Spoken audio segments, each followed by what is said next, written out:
Hello there, I'm Barry Robinson, and this is Polly Parrot. And it's a case of, Jim lad, because we've come all the way from Scarborough up to Whitby because there's a big pirate extravaganza happening here today. And I'm going to be finding out exactly what sort of extravaganza it is. So, without any further ado, I think we should talk to this lovely mermaid, Claire.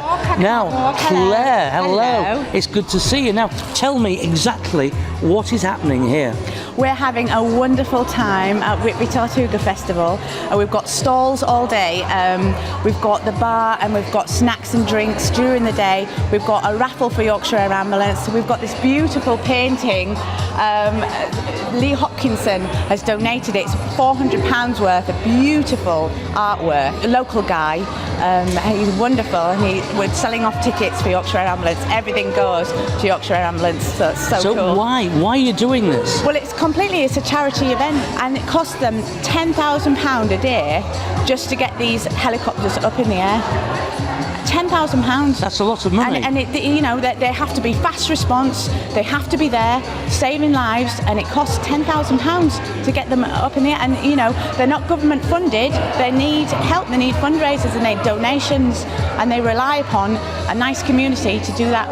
Help them out. We've got a reenactment up at Abbey Farm. That's free entry, but we're going to take the buckets up for Yorkshire Air Ambulance, and really get some donations in. And the reenactment itself is a proper Pirish skirmish, loads of sword fighting.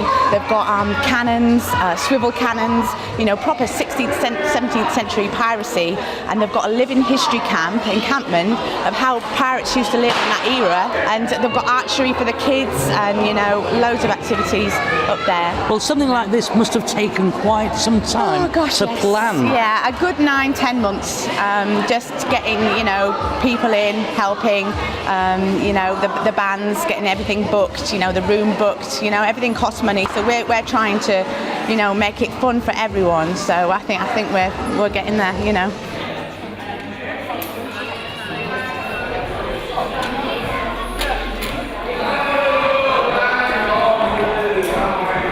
I'm now with Jason by his stall, and it's driftwood by Jason. Now, Jason, how long have you been doing these incredible bits of whatever they are, models or less than a year, actually. Less than a year? Yeah, I mean, I've made lots of things over the years anyway, but sort of last November, October, I said to my wife, I can make you a boat out of that bit of wood. So what, you see a piece of wood and you think, I can make that out of it, or this out of it? Absolutely. I'll walk along, no, that's no good, then find one that's the right shape.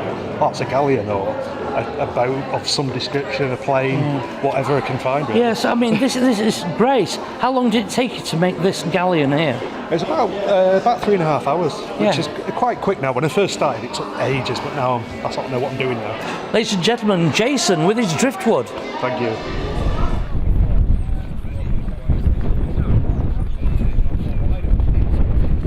Well, we've come up from the centre of Whitby up to the top right by the Abbey on the cliff top in Whitby, and I'm with Paul from the River Rogues of Oxford. Now, Paul, what are you doing up here? Well, basically we've come up to do a reenactment, and we're raising money for the air ambulance. We've come up here to basically put a small skirmish on between pirates and militia. We've done a living history, which is what you can see around you. We were actually cooking over an open fire, so you can actually see how it was all done. We've got a stew on the go at the moment. We've got cannons, we've got muskets, we've got pistols, we've got some shot making going on behind. We're here to entertain the public, basically. And these tents, are they authentic tents to what they would have been like a few hundred years ago? Absolutely, yeah. They're all made out of canvas. Some were even made out of sailcloth. We've got a couple of sails behind as actually a backdrop to keep the wind off us. So yeah, the pirates would have come ashore. They would have probably used the canvas off the sails to make makeshift camps, which is basically, this is what you're looking at around you. It's a makeshift camp. Yeah, and there's people over there which are actually shooting, yes. And it is very loud. I am very surprised at how loud it is. Well, it is black powder. I mean, there is no substitute when you're using black powder muskets. It is loud. So where do you get your black powder from? Do you have a special licence? We have to have. Yeah. We have to have what you call an acquiring key, which is it's a special licence you get from the police. You have to have a shotgun licence to fire a musket, and you have to have a Class 1 firearms certificate to fire one of these. Wow. Let's have a look at your sword. They all look very, very real. It's made up in Glasgow, and yes, Wow. it's a real sword. It's got no edge to it, obviously, so we don't Yeah. want to actually cut somebody's arm off. But it's as they would have been made. This is a small cutlass. The handle is made out of shark skin or ray skin, to basically stop your hand from slipping off it. It's the right balance. It's the right weight of a real sword, apart from being sharp. Paul, why do you do this? Why do I do it? I absolutely love it. It's something I've been doing for 20 odd years now. It's an escapism. It's doing a different period, whether it's an English Civil War thing or whether it's a pirate thing.